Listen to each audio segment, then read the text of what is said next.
enseignants pendant que quelques enseignants réclament leurs arriérés. Apparemment, plusieurs se lancent aux grèves. On ne sait pas, est-ce que tout le monde doit se réunir tout autour d'une table pour en réfléchir ou quelques écoles ne pourront pas faire le chemin de retour. Didier Boudimbu, le ministre national des sports, inspecte les installations sportives au complexe Tata Raphaël. Lisanga Bonganga, il faut dire à cet homme, conditionne plutôt le dialogue à la signature des accords de Washington. Il poursuit dans une déclaration rendue publique le vendredi dernier à la suite de l'examen de la feuille de route dévoilée par les confessions religieuses sur la tenue d'un dialogue national en vue d'une paix durable en République démocratique du Congo, le rassemblement des compagnons d'Étienne Tshisekedi pour le changement et le progrès social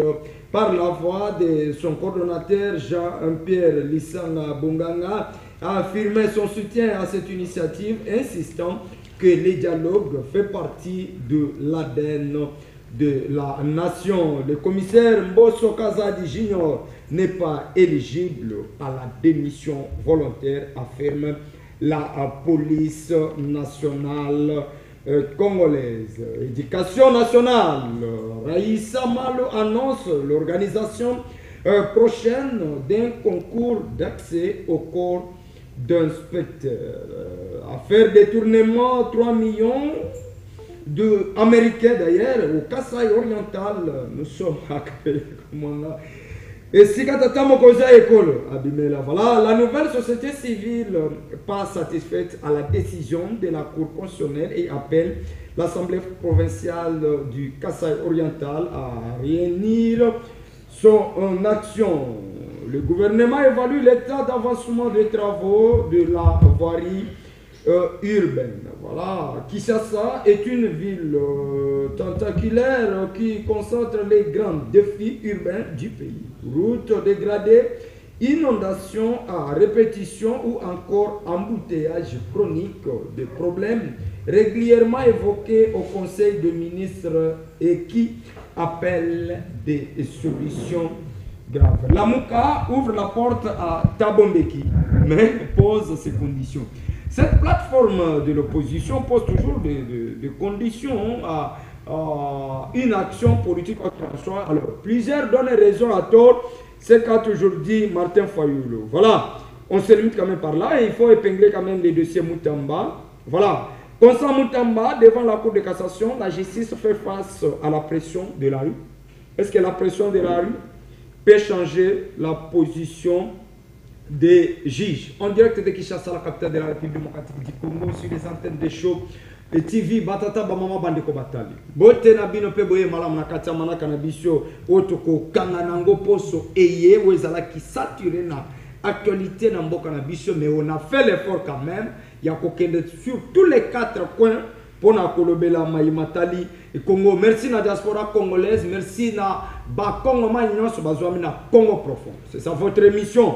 Ici, on analyse Congo, on réfléchit République démocratique du Congo, on ne réfléchit pas les individus, sinon, parlons Congo vise les institutions fortes que les hommes forts. Est-ce que Moutamba constat a fondé l'église à Sikaliboso Andakunaye? Puisqu'apparemment, Banangaliema Babengi Balobi, Moupanzi Sango, Moutamba a fondé l'église à veillée de prière. Tant que Moutou a causé décision, le col à autorité, na kata ministère naïe. À mobiliser capacité pour aider banatina na ye. Mais tant que comme kana ngonga ya koloba mai oyo zo mukani en tant que autorité wana mase ya kasimu. Tant que mutu akenda ko détourner mbongo a éviter kamasti. Mais tant que babengi sakaye na bazus ya kola ki se biso le lenge kani makambo salamaki, ne touchez pas à notre vedette. Denge mboso aloba na tango wana na dossier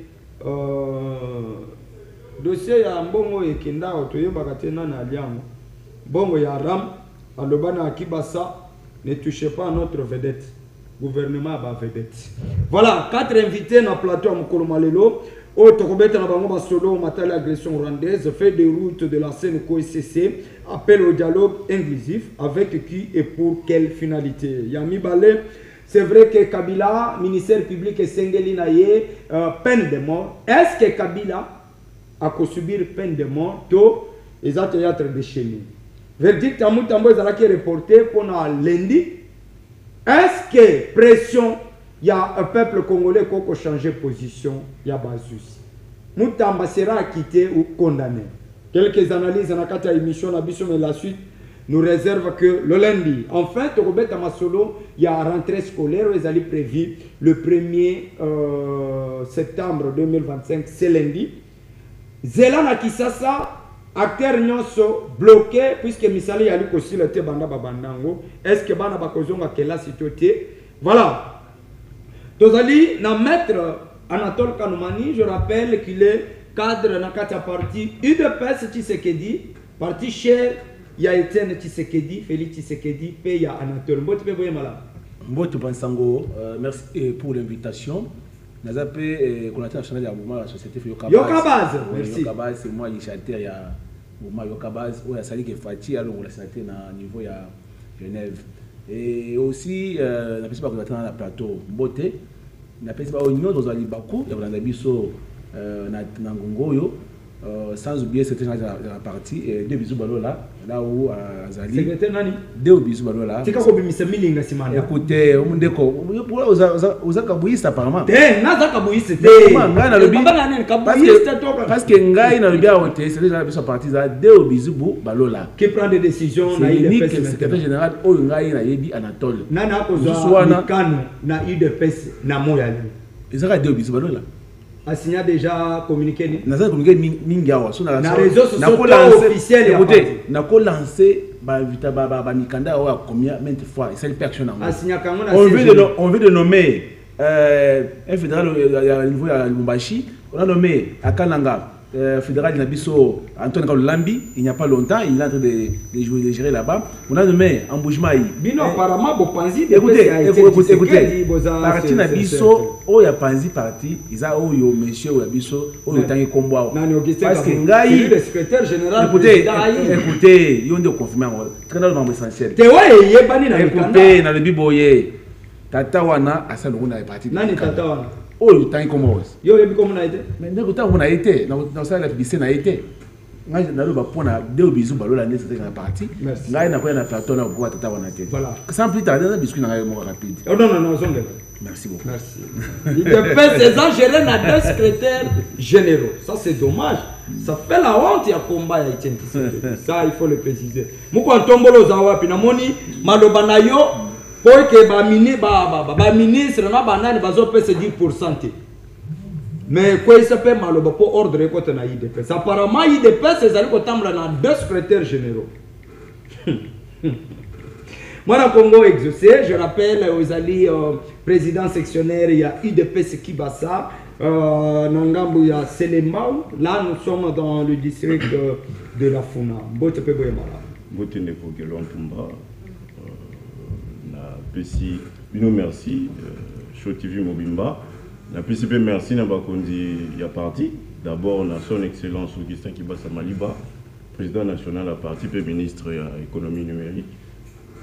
Na PCP merci également na président fédéral Nangai, Tchek Poutou, na ba collaborateur na Union, Gladys Landou, et Wing Peloka, et toutes les autorités du parti qui ne cessent de vous accompagner. Merci beaucoup. Merci. Kibasa Maliba, ok, mais qui peut nous justifier Mbongo ya rame kenda wapi? Bamususu ne touchez pas notre vedette, bamususu zama kambo bajeraki yango na présidence, bamususu Mbongo wane permettant na ba école, mais ba adresse ba école etonga matile Mbongo ça. Merci beaucoup. Tolo ka ba adresse ba école toye baté. Voilà. Xavier Mavaka, président fédéral Tchangu, ADD Congo. Mbote pe boye mala. Mbote mwana mboka, mbote na ba co-débatteur na ngai. Principalement, je salue mon ami Anatole. Merci mon frère. Ça fait longtemps, lui au moins, il peut témoigner parce qu'il a fait un tour chez moi à Massimanimba. Ouais. Il vient de rentrer il y a 2 jours et moi, c'est depuis hier la nuit que je suis rentré à Kinshasa. Je salue mon président Prince Epenge et tous les cadres de l'ADD Congo, ainsi que le président Eli Martin Fayulu Madidi. Puis il y a des dossiers déployés qui sont sur le terrain pour redynamiser la partie, pour implanter, pour redynamiser la plateforme Nabiso Lamuka. Moi j'étais à Massimani, je sais que tant au côté de la oui, je crois que Bilili n'a pas en attendant que les biso en a régi, Tokozong le pona kosala quand même un bilan plein par rapport à Akei, Tomoni, Kobelela, Fayulu Baïke Balobi qui a commis une union sacrée depuis Bakutana la Félix. Ça c'est pas mes paroles. Voilà, héritier Sambo, je rappelle Azali cadre, il y a Leba parti, cher, il y a moi, voilà, image Azali Koleka. S'il vous plaît, héritier, moi, à Congo, vous avez mon vaca. Vous avez Massimanimba. Après Massimanimba, tout le monde Yembeli Fayulu. Bana Massimanimba Bayambio. Donc, Massimanimba et Lingio Koleka Kisasa apparemment. Que Massimanimba et Linga Koleka Kisasa, Massimanimba est allé berceau. Oui. Je suis natif de Massimanimba. Je dis souvent à mes amis, je suis villageois. Je suis né à Massimanimba, je suis grandi là-bas. Tous ces gens m'ont vu naître, grandir. Donc, ils ont intérêt à faire ce qu'ils ont fait. Dans le rôle, ils n'ont pas merci. Bayamba Kingai, Koleka Batu, Union Sacrée, au Baza, député, Baza, ministre, dans Katiamassi. Ah bon? J'ai assis. Et après cette activité, ils ont moko personne qui parti, moko à procès, ceux qui après procès. Il avait osé, mais comme elle a qui est, on les a appelés à Kamitatu. À quoi qu'il est le côté, malgré tout ce qu'il a comme fortune, c'est pour dire aux politiciens que l'amour aussi compte dans la vie. Ouais. La simplicité également aussi compte et ça paye cash. Tous ces gens mobilisés comme un seul homme, merci. Merci beaucoup. Merci président Prince pour les opportunités qu'il nous donne le temps d'œuvrer vraiment au nom du parti. Ouais. Merci beaucoup au président Martin Fayulu qui nous laisse le temps de parler à son nom parce qu'il sait que nous sommes crédibles comme lui. Donc nous avons intérêt à crédible. Il est très crédible du Bossova Congolais. Nous sommes plus que Tshisekedi, plus que Katumbi, plus que Bemba, plus que Mozitu. Je commence par là. Plus que tous ces mondes-là, où Bazali la génération a fallu à l'unique position, à crédible. Merci beaucoup. Fayulu m'a dit Martin. L'homme de camp de la patrie. Le camp de la patrie, apparemment, est là, peut-être l'icône de Biminanate. Voilà, moi, je suis héritier Sombo, Zali cadre, il y a Leba. Je rappelle que Leba est Zali parti politique. Il y a Alain Bolodio. Merci beaucoup pour la maloba. Bien au procureur. Ah oui. La paix symbole de la Congo, nous sommes dans l'émission Lelo. Surtout dans nos autres partenaires dans le moment Kitoko. Merci beaucoup. Les alliés passent dans le monde qui est souffrance et ils ont continué à Congo. La longue victoire depuis 13 heures, n'a comme un karaté. Manque de Banzela. Banzela les alités. Si on a vu ma baisse qui est intolérée, qui n'a pas si le mozo dit j'aime beaucoup ma baisse. Vu que les peuples commencent à souffrir, mais ils ont bimaté au dehors, ça fait des jours, ils ont bimaté, ils ont besoin d'informations, ils ont bimaté. Mais c'est partout. Non, chez moi, ils ont attends. Ça fait des jours. Ça dépend. Non, ça fait des jours, ils ont bimaté. Non, s'il vous plaît. Ce qu'on a vu que moi, c'est compliqué. Masina, Matete. Makala, Ngaba, Lemba. Yolo. Maïzo Bimaté. Bombo également. Maïzo Bimaté.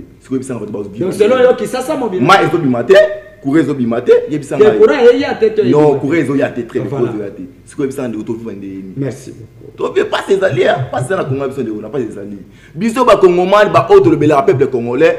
Tokoti kate tokoya batendo ke na koyebisa bino ke tilomba to dijembo o mabende bo pesa biso ba notification wana ko loba to dijembo mabe so bolingi to loba te to sande mais oza les ozolo ba de kona ngai yo wana lobi botinga to loba ka makambo mais natiki o lobi peuple ko ngazo souffrir il fallait basa la noki na ko trouver biso ba solution pour na mai wana parce que muto ko vivre jamais sans mai bima merci besa courant merci to zali wa projet merci tokota na sujet bala moko fait de route il y a Senko et Cicier na quelques confessions religieuses Maliko Senga dialogue. Apparemment, tu sais ce qu'il dit. Et tout bout, il faut faire une table de dialogue. Pour que nous fassions autour d'une table. Mais ma question, c'est que nous banane pour nous. Merci pour la maloba, procureur. 2 minutes.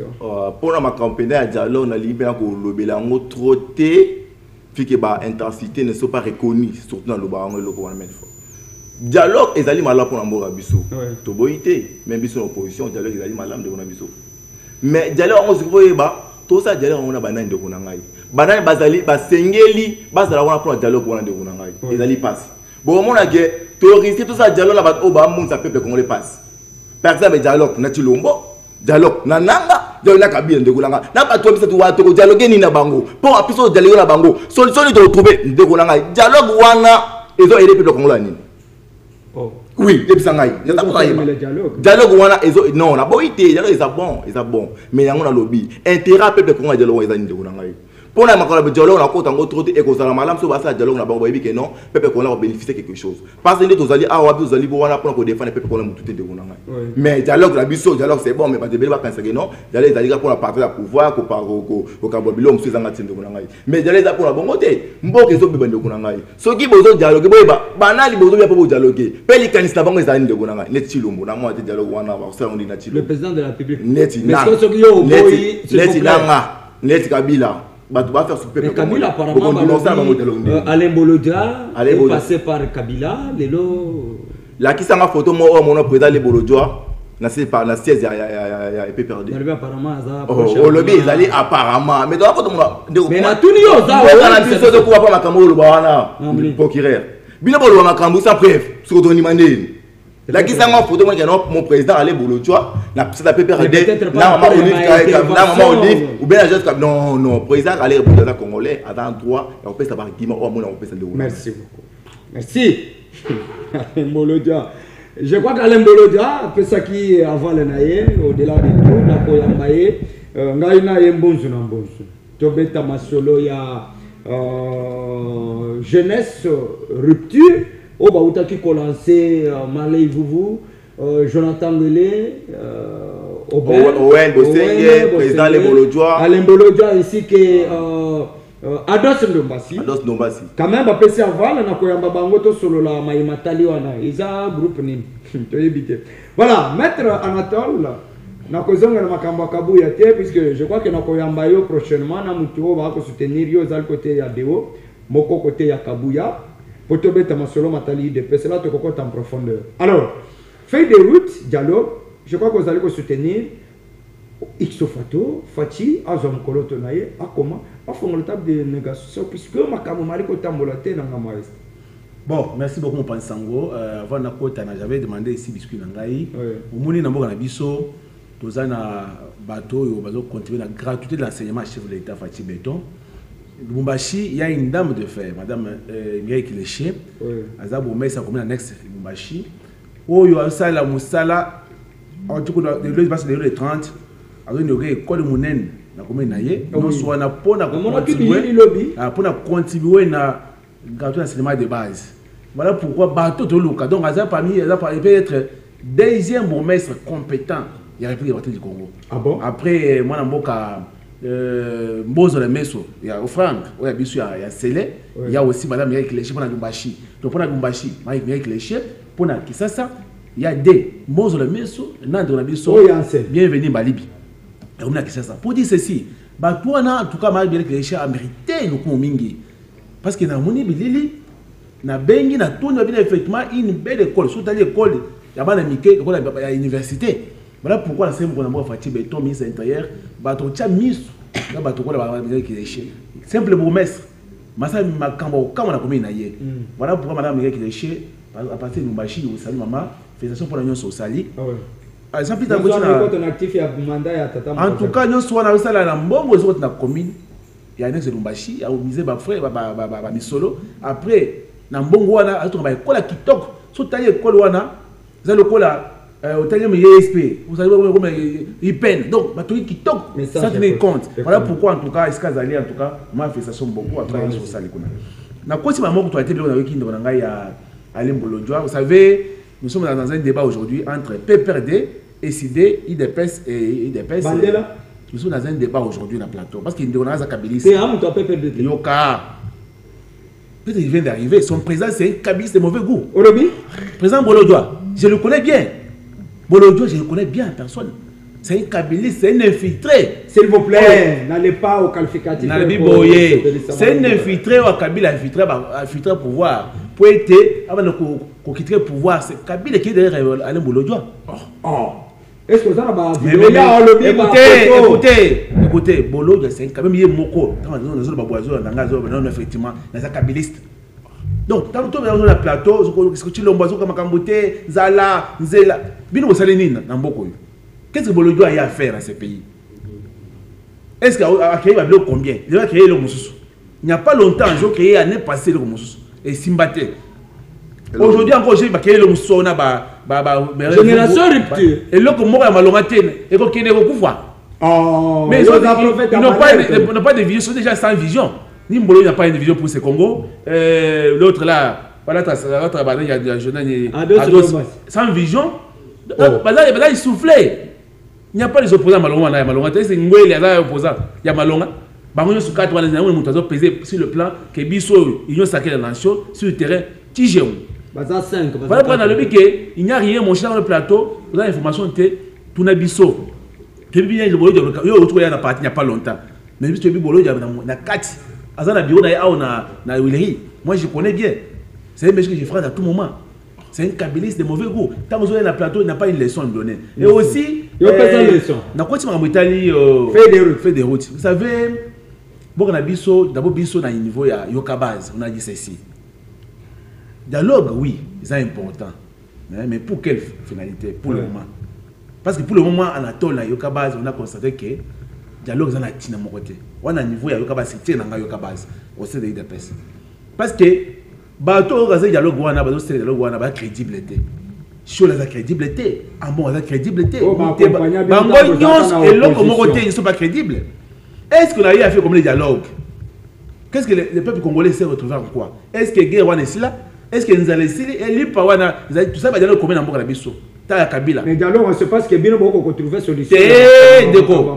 Écoutez, j'ai suivi Bamoussoumalo parce que dialogue ça pour la côté on a ce que dit on gagne l'élection 2018 pour la nini pourquoi il peut poser à Foyolo et tout j'ai suivi sur le plateau bah tu as déjà décidé ils ont continué à battre makambo ya kala ba pote kaou pote ils ont essayé kaoki bon on la ressource pour dire ceci ça va nous apporter quoi hein pour dire ceci dans dialogue wana est-ce que toi aussi ça va ma peuple congolais comment par exemple il faut bien il faut descendre là na Inikin qu'est-ce qu'on peut faire Israël makambo za mutu na makolonté alors vous proposez quoi pour la biso proposer boyer pour le moment dialogue c'est important pour le moment na Congo il n'y a pas de crise de mon côté à part crise exacte écoutez pour la guerre on a déjà des voies à suivre on a il y a encore il y a Doha et aussi à principe pour signer na il y a Washington. Dans le niveau de diplomatie, on a déjà avancé. Hein? Avec la diplomatie, si on part, on descend bas pour la nationale, tout ça est là comme côté. Parce que déjà au niveau national, international, on a déjà gagné. On est dans une voie. Écoutez, dans une voie, on a la résolution 2773, il y a Monisco. Oh, et c'est été bateau pour étrangers, on a la biso, dans la Bible, non soit les années, non biso c'est boy, aucune position en gaï. De là, vous allez bien en 2028. Oh, oui, c'est un boyer. 2028, ils ont boyé. Tu vas voir, nous avons dit, il loyo, Katumbi, Banan, tu vas voir, sur le toit, boyer. Fati Azo a 10 ans. Obi Fati Azo a 10 ans. Oh, Milinga Binissima, d'accord. Milinga Binissima, 10 ans, sous le Nangaï. Au moins, on a battu Fati Beto dans le Bolingo, Congo. Allez pour le Congo, il est ton maman. 10 ans. Mais là, écoutez, si le plan politique, n'a pas sur le plan du droit. Sur le plan du droit, 2028, Abou Pierre, notre mandat est scellé. Mais parce que nous, Fati des ans n'a pas travaillé, Taya Kabila, 2 ans, Mobimba dérangé à Salim Salate. Il doit justifier ça. Donc, comme il a un deuxième mandat, Fati a Salim Moussala, Nanga Zumandou, Kabila Zumandouki. Pour Abou Kongomani. Kabila Zunini Mandouki. Mais Azana a fait ça, Nanga, c'est Kabila. Vidéo, Zana, image. Nabi Boye, papa. Est-ce que Kabila doit casser dans le point d'ailleurs? Merci beaucoup. Nabi Boye, nous sommes Nyoswana, Banonangaï va partir, il faut décider. Dans la règle, ça va Mavanga. Toti Kamote Mabe, Fati a 10 ans, Moussous. Asala Moussala, attire le Congo en beau port. Merci beaucoup. Congo est bonga. Parce que 2038, tu as gagné l'élection, maintenant il faut choisir le pouvoir. À côté, tu déjà dans les bons. Vous allez dire que madame, nous allons tomber par-ci par-là. Nous allons dire que la guerre est aussi là. Dans 6 mois seulement. Merci beaucoup. Voilà pourquoi on a 5 ans, tout ça, la carte 2028, 10 ans, tu sais pas comment il va avoir un biso, va payer biso, des marches, biso, faut acheter 10 ans, 2038, mais au moins 2040. Merci. Merci. Voilà, les andoto, pas matin, attends le calme. Quand il dépêche de haut, Kabouya et Simbate, quand il dit ça. C'est quoi, il dépêche dans les temps le même. Voilà, moi, la Congo, vous avez mon vaca, fait des routes, et c'est le co, maintenant là, va accompagner ma canici, moi, la Congo, président Martin Fayulu à Sengaki était, il faut que la cohésion nationale, dialogue, il y a Sénéco, qui se quitte de Tobu, proposition et dialogue. Alors, c'est pour quelle finalité? Oui, Ndeko, et ça n'a pas si. Nazana, moi, regret, moi je croyais qu'on vient débattre Makambamboka, oui. Mais je sens on fait la comédie. Alors, avec tout ce que j'ai comme la fatigue, je devrais rester chez moi, me reposer. Et là, ça samedi, naïe, au coup d'un biloko à boyer. C'est me toucher. Nettoyant. N'a nettoyer en côté, bateau bazana banda va nettoyer, va comprendre qu'est-ce qu'on veut dire, qu'est-ce qu'on compte faire pour le Congo. Oui. Ce qui est nécessaire, les lots, batanga.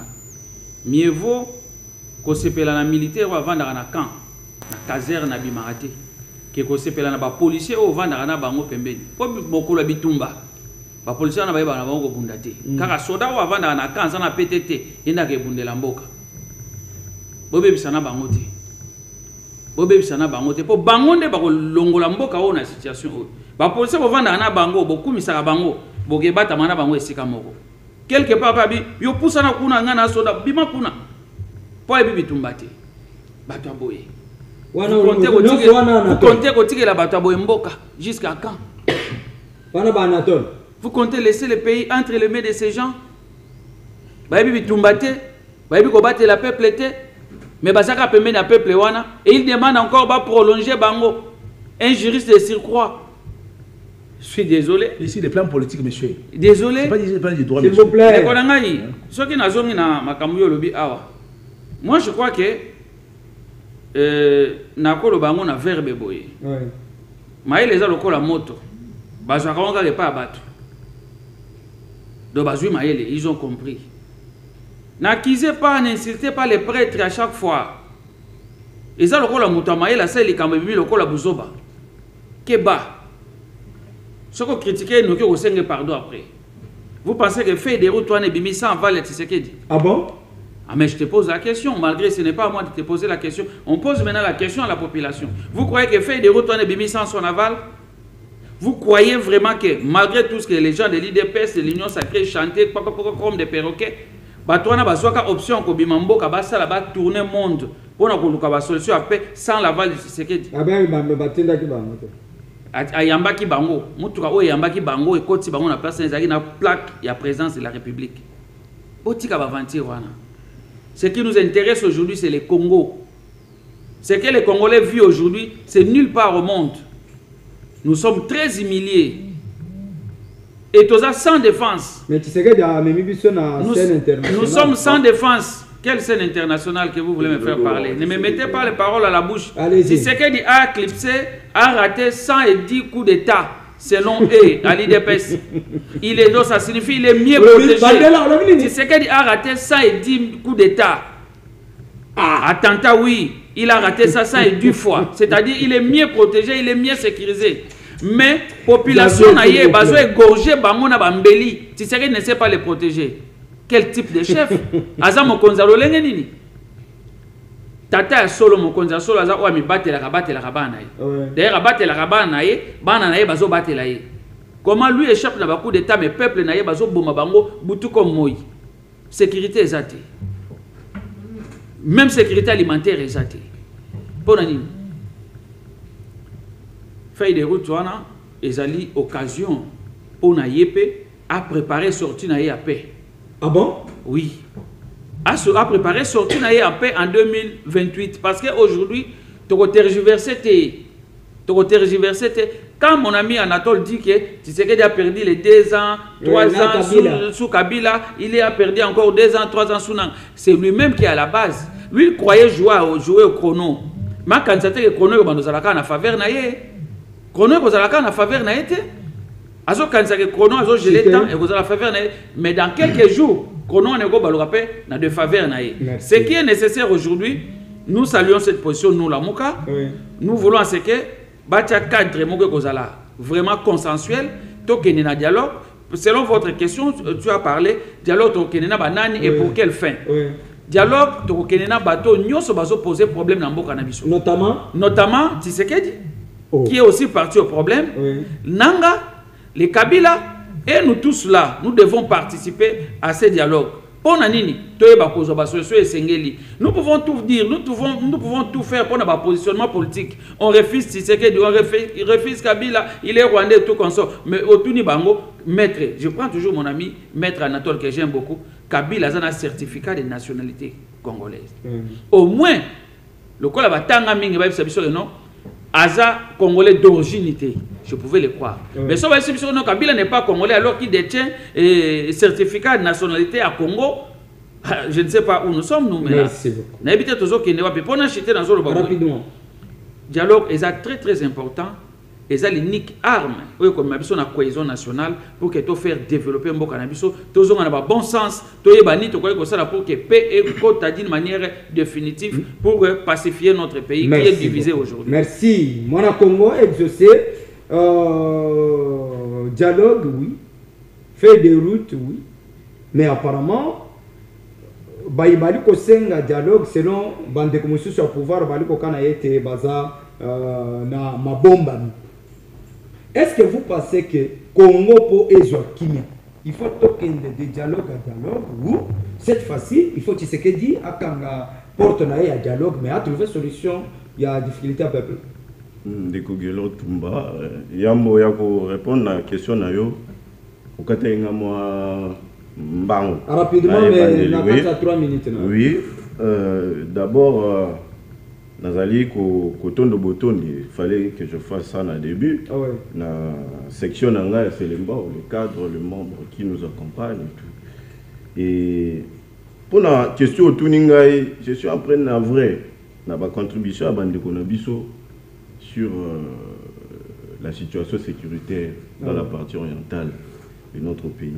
Si aujourd'hui nous pouvons parler du Rwanda et le pointer du doigt, si aujourd'hui nous pouvons citer les gens qui tuent le peuple congolais à l'est du pays, c'est pour Félix Antoine Tshisekedi Tshilombo.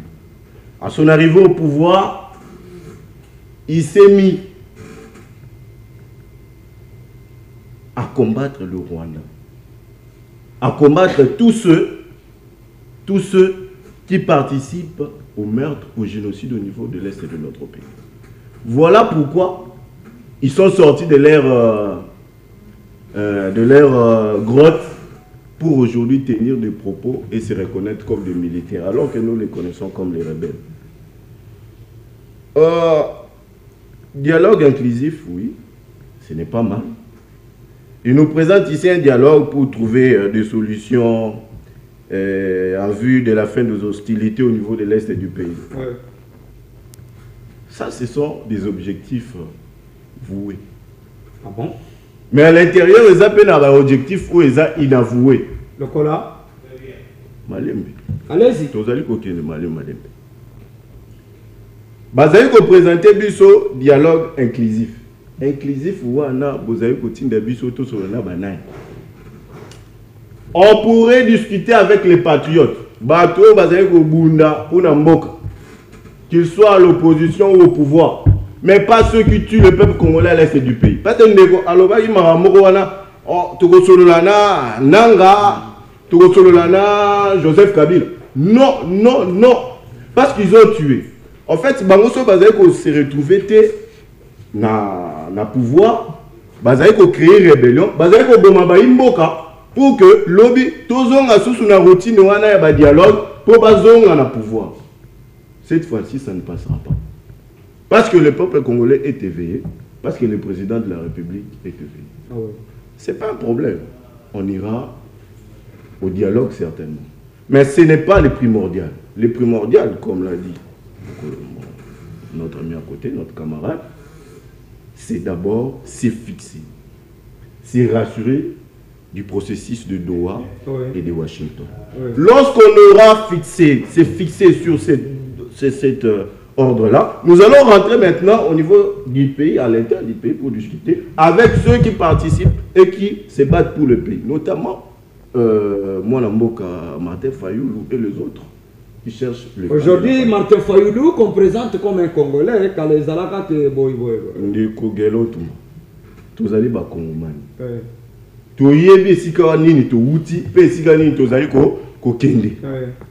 Mokonzamboka nde asengaki ba agrandir même structure na bango wana SCC5 pour basa ba proposition, basa faire des routes. Et zali kozona na mokonzamboka ya ko convoquer dialogue. Ngai UDPS qui basa, et zali ko proposer na mokonzamboka to se fixer na processus ya Doha na Washington avant makambo wana il y a dialogue inclusif. Donc, il faut solution et na Doha na Washington.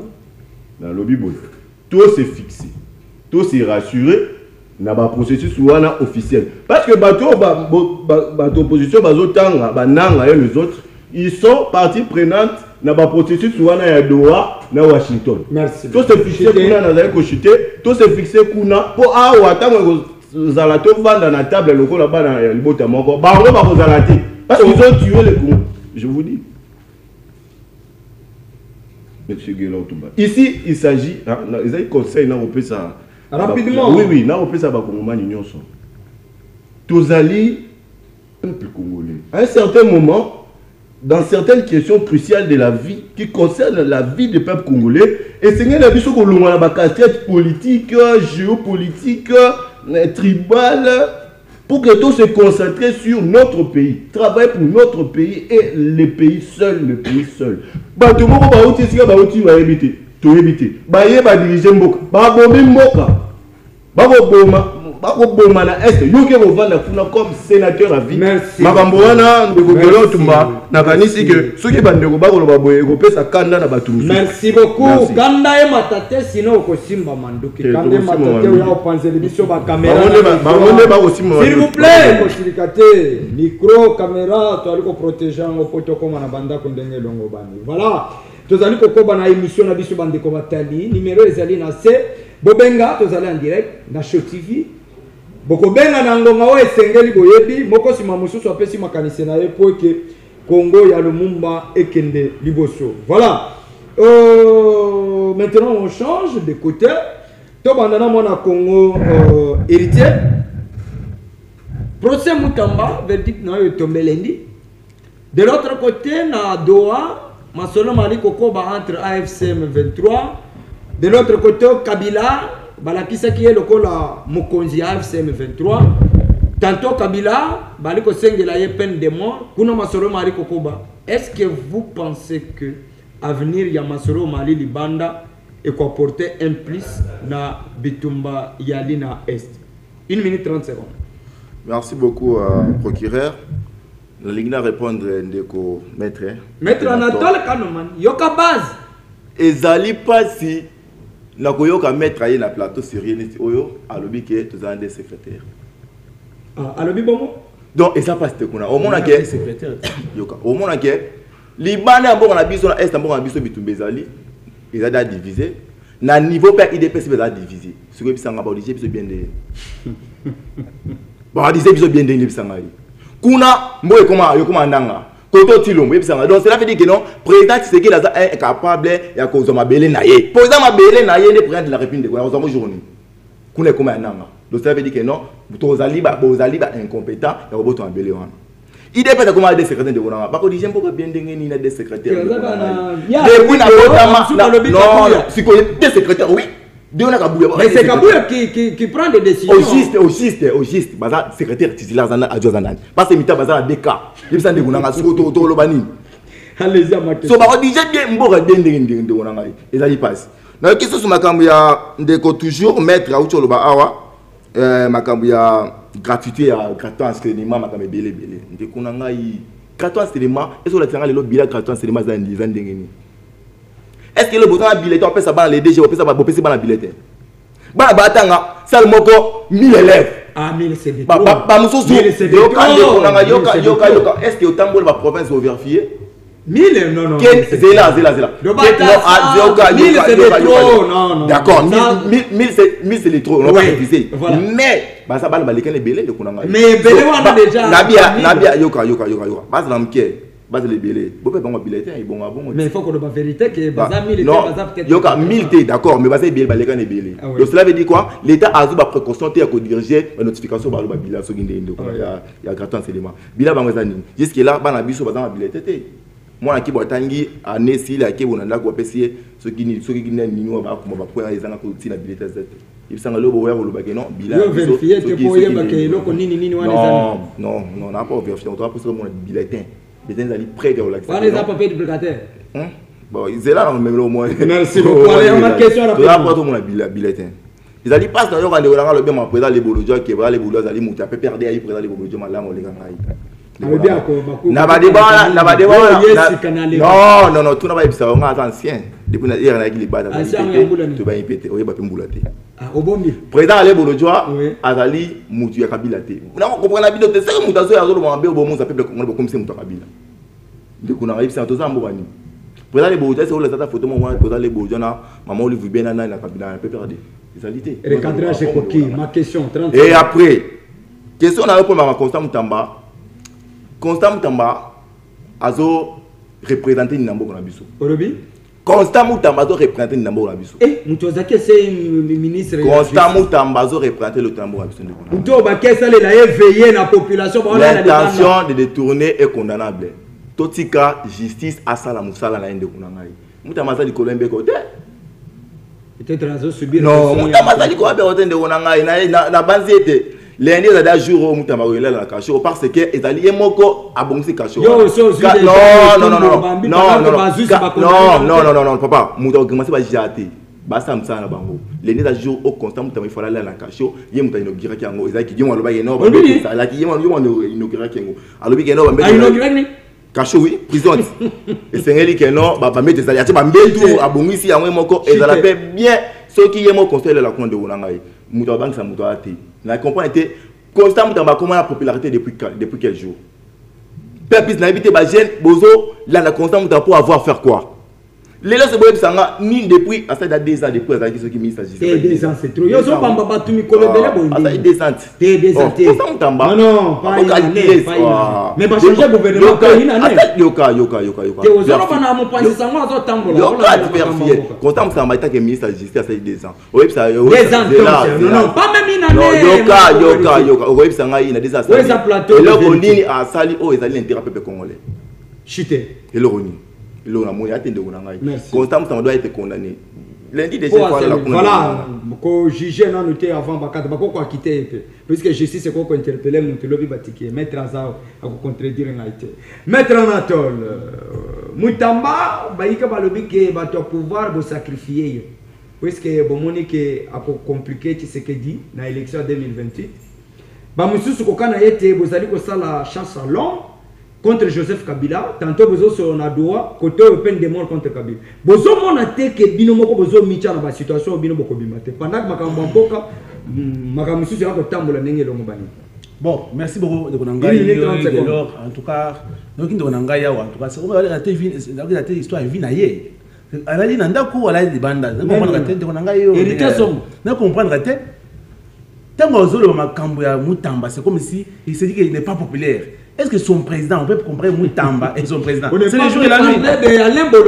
Non, mais écoutez, il s'est dit président, il y a dit LD, quel parti? Les bas. Les Vonou et Baptiste. Baptiste. Pour dire c'est les Vonou et Baptiste. Quand on a un plateau, avant Oya, tu vas sujet des jours, on analyser d'abord le sujet à Moutamba. Bon, vous avez comme ça, Moutamba, c'est comme ça un petit peu, je ne comprends pas. C'est un président d'un grand parti politique. D'abord, Nojek. D'abord, c'est un candidat président. Et sur le c'est le cinquième de la République. Si je suis Martin Fayou, je suis Adolphe Moussif. Mais mon tour, on a un plateau de misère. Constant Moutamba, je suis en opposition. Je suis ministre de la Justice. À Kamoussi Moukili. Ah bon? À quoi avoir fait quoi? Aïe! Moutamba a redressé la justice na biso à Tchénanzela. Ah bon? Biso des avocats. Na justice na biso qui aurait na greffe au fouti mon ya justice na maboko banque opesi mutu mbola maboko ayeba foot na banque azupe mo wala lepe yango mais constant aye na ba cours et nyonso on a affiché le prix à consignation. Et puis écoutez, non, mais na caisse à l'état congolais. Il y a un compte ouvert pour Yango. Bon, écoute, mais pour trouver la solution, il y a ceci. Constant Moutamba Kouti, Bakour et Tibé Moussou, Bana Banda comme Malomati, ça la audience c'était. Le souk qui na coup d'appel à Mateta, on construit. Ce qui est dans Ngaliema, qui peut Ngaliema en face, quand tu as tout que Batongi, souk qui est Moutamba. Ce qui est na Ndoloa. Bah, 3 fois par jour. Variabilité. Ce qui est dans Ndolo Pambao, ça tu dis après au dire émission qui est dans Ndolo tout na ba prisonnier. On le manger ma banga. Image 3 fois par jour. 3 fois par jour. Parce que les coups biloko belé à cause de ça. Il dort aussi place à Malamu. Bambé tu zali. Ce qui est na Beni, Butembo Kisangani. Au quotidien constant salé makamna reina ye. Au kamo akasi. Constant ye. Le tout ba boy. Congo mobimba bazo lela ye omoni exemple nanda kuna ye nanda kuna ye bazo lela libanda na province la libanda j'ai suivi la radio Kapina moya même na Lumbashi on dit Mutamba ou rien pour nous sommes des pêches si on apprécie comme ça Mutamba ça dit que azana idée à madame Sizaka kabal monter toutes les pièces pour ça Mutamba na biboye constant Mutamba tant que deuxième niveau de justice on ne peut pas faire de commentaires mais je dis ceci sur le plan politique Constant Moutamba bato moté mabé de baba sacrifier Constant Moutamba oh bazo combattre c'est pas Constant Moutamba c'est juste d'état fatigué béton parce que tant Constant Moutamba yé on a idée à malam pour être juste malade comme le comme Nanzela qui ça mon avis c'est un bon côté que pas le monter de toutes pièces de la part de qui écoutez bah homme politique rappelez-vous c'est sûr il y a nani oh mon sang dans le bac na nani que il y a solo ya détournement et le quoi va déplacer et tant voyez rappelez-vous combat entre lui na magistrat pour dire que concernant le détournement on va attendre d'abord bientôt d'ici lundi on va savoir est-ce qu'il sera condamné ou pas. Merci beaucoup. Merci. Moi, na Congo, vous avez mon avocat. Moutamba fait face d'un complot.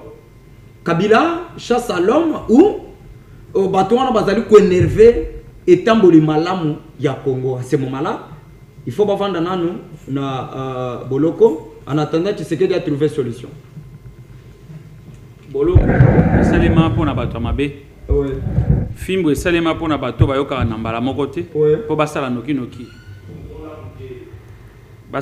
noki ba changer ngai na koloba boye ba question na yo ye mine misatu na mbala moko eza moko te eza ezo dépendre na ba eza na question ya Kabila eza na question ya Moutamba eza na procès ya Kabila na bandawana. Moi, je pense que c'est notre pays. Nous devons être sérieux dans tout ce que nous sommes en train de faire. Si nous allons continuer comme ça, nous sommes encore loin. Il y a une situation. Moi, je fais 2 pas en arrière avant de répondre. Je vis des procès ici. Prenons le procès Matata. Matata a été jugé et condamné. Matata est où? Exilé politique. Comment Matata est sorti de ce pays? Donc vous ne contrôlez rien. Ce que le quoi c'est que vous ne contrôlez rien. Ce n'est pas ça gérer une nation. Gérer un mot clientélisme, sentiment et l'équi. Et pas un. Il y a bateau bazo gérer mboka. Notamment. Balingi sentiment mingi.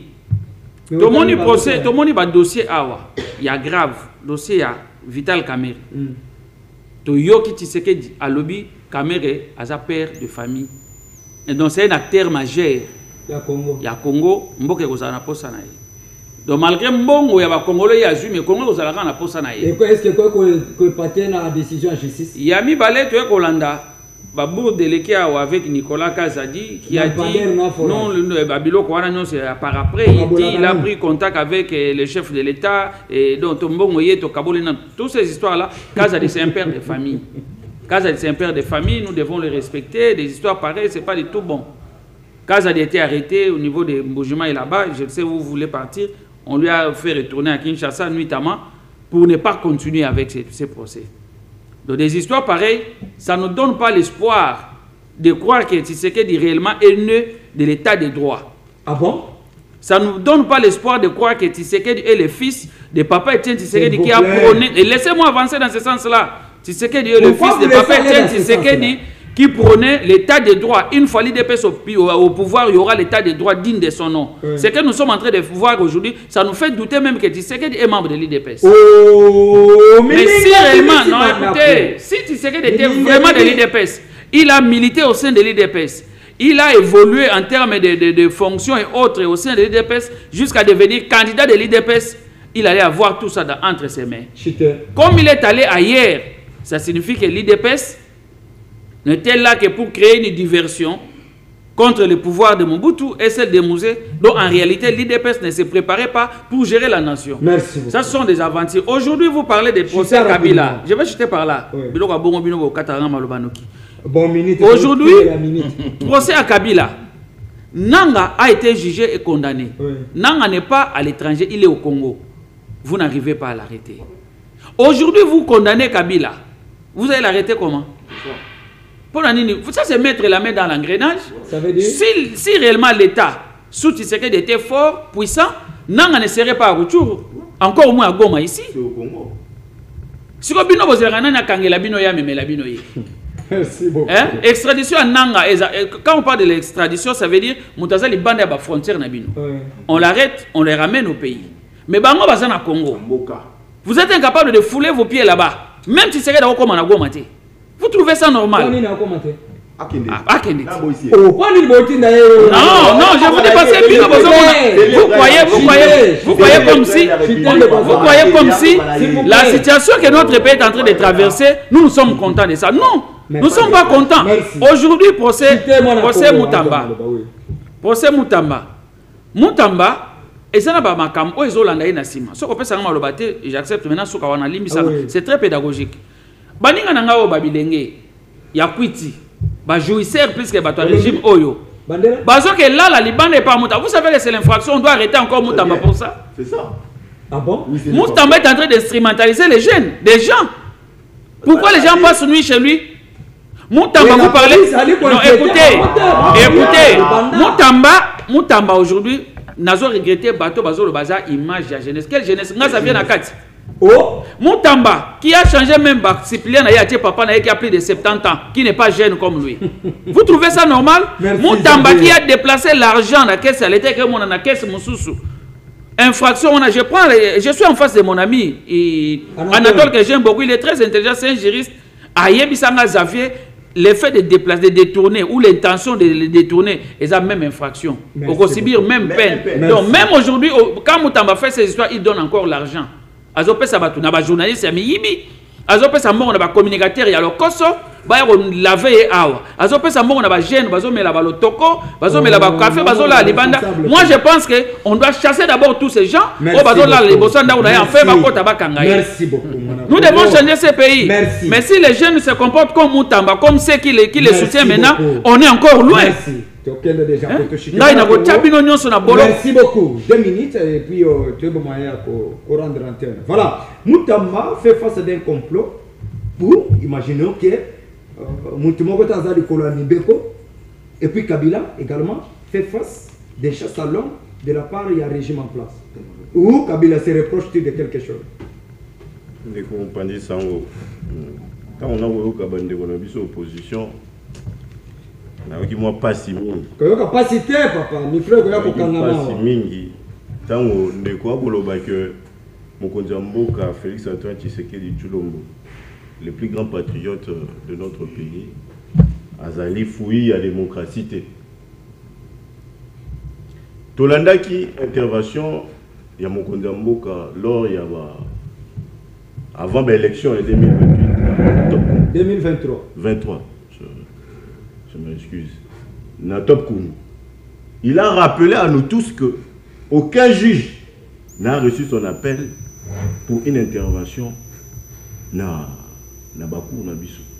Na ba procès nyon so ikolika.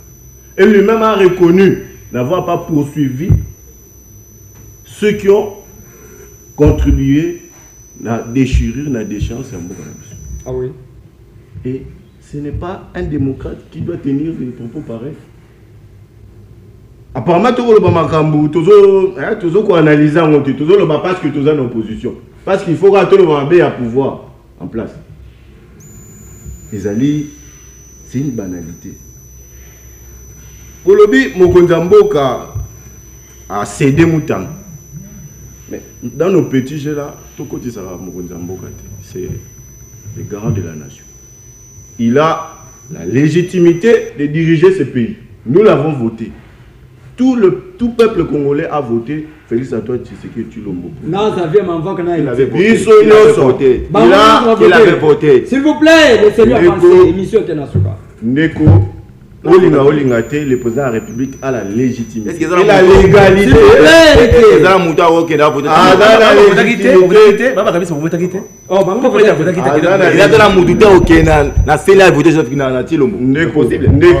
Le président de la République, Félix Antoine Tshisekedi, a la légitimité et la légalité de diriger ce pays. Donc, là-bas, je n'ai pas il y a Goluka, moi, li pa goli asima batu, toko tisaka, mokonzambo kate. Toko tisaka mokonzambo kate. Alors, olobi marambo ya Moutamba. Moi, je suis un penseur libre. Bien que je sois dans le pouvoir, mais je suis analyste. J'ai un sens de jugement. Nous avons étudié pour ça. Kobo ya musala Moutamba sali na mboka na biso, ils allaient en gratitude inouïe. Ah bon? Oui. Moutamba asel musala, mikolo miso asala ki yango. Musala ngwezani.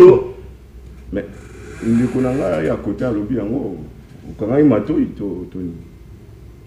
Lelo so oké na centre pénitentiaire ya ki sasa awa na Selembao. Tuna batu bazaye kuna bazo ko sa ba témoignage bango moko loleka ni alimentation na bango ezaki na ezali. Ezali ba pango batu baboto la bazongisa ki yango na sima ya Costa Moutamba. Mais les problèmes qui nous réunissent, le problème qui nous réunit ici pour Moutamba, moi je vais dire une chose. Aussi bien pour la question il y a Moutamba et il y a Joseph Kabila, c'est que l'intelligence marche avec la sagesse. Ça veut dire? Ça veut dire que tant que tu sais que ça makam la politique, tout ça l'intelligence il bosso kakati, de bossa ni sagesse. Moutamba Zali devant la justice, laissons la justice faire son travail. Merci beaucoup. Nazaïk aussi ça ne coûte. Oui, laissons la justice faire son travail. Et tout ce qui a grimacer justice, instrumentaliser makam. Pour Joseph Kabila, n'a pas si on a d'autres même combo ya Mutuana enseigner li akanga dans ndenge pour asali nini ndeko na ngai soki ozaye kotuna nga question wana seki oza na mboka oyo te pamba te mutuna wana na otuna sur base ya ba élément bozali na yango bien entendu nazaye ko zela na rappeler yo pour na nini bazaye ko kolandela Moutamba. Non, Kabila. Chité rapidement. Kabila a sangaina banguna. Bino bolobia, Mokonzamboka a koyiko kende na SDP na Goma te. Et comment un secrétaire, membre du Sénat, sénateur à vie, a se retrouvé dans l'Est? Merci beaucoup. Merci. Vous devez vous poser cette question, comment il se retrouve là-bas? Mais bien, vous avez négocié quand on a bateau, vous avez bien mais tu dis qu'il y a un peu comme un Kounate. Kabila, il y a quelque chose. S'il vous plaît, merci. Merci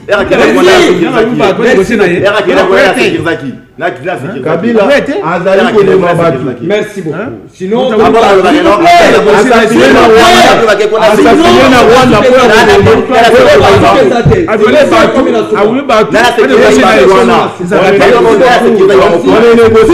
avec je s'il vous plaît, moi pour conclure, s'il vous plaît, moi Congo aimé, bandeko bazota 5 secondes pour la mort de fin. Parce que on ne saurait pas terminer ici, je ne sais pas. Vidéo il y a maman ya bana na ngai soki kozala près soki malobe sili oko soki se biso na n'oublie pas de dire merci à Jésus qui t'a laissé vivre jusqu'à ce temps. Rapidement 5 secondes de respecter puisqu'on a débordé. Voilà. Bon, oui. Merci beaucoup. Na sengi ba koma nyonso biska bazwami. Baso mwa fachi be to ba sima na ye. Parce que ni que mutu azana bolingo Kongo ma nzaye. Soki akei Kongo ekokufa. il y a une des montagnes qui s'écrit en Moko. Tout ce n'est rien, tout l'ingaye, tu n'as pas Congo. Il y a le gars dans la bisouté. Vous avez un souk, c'est un souk avec 28, on a tout 5 il y a 10 ans, à quoi comme Sumboka, Tina 2038. Merci. Merci beaucoup. Moi, Tombola, ça 10 ans. Après 2028, tu peux gagner Kamamboka. Hey! Aux campagnes, vraiment, apparemment, tu sais qu'il y a que Velem, mais bien quoi, na demande il y a Maître Anatole. Alors, il retient rapidement 5 secondes. Mais 10 ans, on va mettre Anatole, on va pas qu'on va couper, on va s'en aller. À Sali, 7 ans de Konanga, attaque qui n'y a pas mais qui cité. Obi? Qui n'y a pas mais qui cité. Est-ce que le lobby n'a pas d'aide de Boeb Sangaï? Botan a produit alimentaire, mon époque. Non, c'est là. Est-ce que Botan a produit alimentaire, mon époque, je te rappelle les aguilles de collègues qui tiennent. Attaque biscuit. Oui, Kabila, modèle les Kabila. Non, attaque alimentaire, mon époque, je te rappelle les aguilles de collègues qui tiennent. Merci. Si l'homme doit démissionner, 2020 fois qu'il y a une élection, on n'est pas le bandit. Merci beaucoup. Si l'homme fois qu'il y a une élection, 2020 ça merci. Élection. Merci beaucoup. Les alliés passent pour la vie. Oui, attention, tu vas être incompétent. Merci beaucoup. Madame souffrance, mourant. Merci. Moi, la Congo, vous avez mon avocat. Merci. Je crois que Mbalassima, ça va casting bien. Ça va casting bien. Merci. Message. Président, passé qu'un numéro, c'est 081 60 63 286. J'aime ça. 081 60 63 286. Vous m'appelez. On a plus besoin de conseils et suggestions pour que toi améliorer le travail Nabiso et on avance parce que ce que nous sommes en train de faire, c'est pour notre nation et non pour nos propres comptes. Merci beaucoup. Merci beaucoup. Moi, je vais exaucer rapidement 5 secondes. Voilà. Nazali awa kolobailo kumoko akongoma ni nyonso peuple congolais tozala sima ya mokonzi mboka Félix Antoine Tshisekedi Tshilombo oyo azali kolala te mikolo nyonso koluka kimia ekota na mboka na biso tozala sima na ye topesa ye lisusu confiance lowa tosalaka yango po te mboka na biso ekende liboso. Merci beaucoup. Merci na bandeko banso balandi biso. Merci na mwana Congo aimé bidoya wa simbaki masini pour que boyo kabiso ndenge longo bani na ndako simabilili tozaki na kapela. Voilà. Merci pour le professionnalisme, merci pour la détermination, merci na bande kobanso balandi numéro na biso ezali wama soko zali na poste à koleka na émission na biso plateau na biso ezali ko yamba mutu nyonso. Mon idée quand opposition pouvoir ici on analyse Congo. Merci na diaspora congolaise bana nyonso bazwami na Congo profond. Bunagana ruturo masisi. C'est ça votre émission Tokolo Banabino. Merci na les pionniers d'innovation consciente hein au bauta ki bongo ko sa la conférence na bango mokolo malelo je crois que image va continuer l'émission na numéro na biso ya lundi toko balancer yango. Voilà. Toko kabona boete tikana sala honneur longévité, longue vie à mon épouse Merveille Tumbakunenga. Oyo akofete mokolo malelo tokenda kapele teme tokozala na les chapiteaux ya Gombe. Wana na kosinya ngona politicien teme na moyen de bord. Mama ya bana okosepele mokolo malelo. Allez-y. Plus pas fait ta caca. Aujourd'hui c'est ton jour. Nous nous sommes des idées de te faire le bonheur que tu mérites. Tu vaux tellement pour nous que le monde est sans plaisir avec exactitude. Oh, nous mettons tout ensemble, nos cœurs y compris. Poto salobo l'amour en ce jour si spécial. C'est nos cœurs qui te parlent. Nous te souhaitons tous les bonheurs du monde. Longévité, prospérité.